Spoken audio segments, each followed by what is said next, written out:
Jesus did not say, I am finished.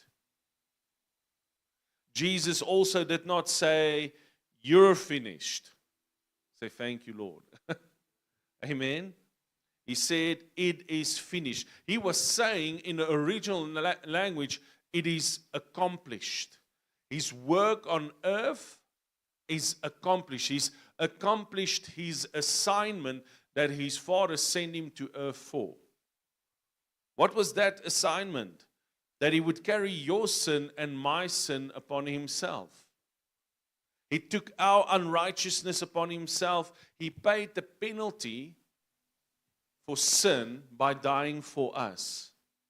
And by crying out, it is finished, Jesus was also doing something else. He was announcing the end of something old and the beginning of something new.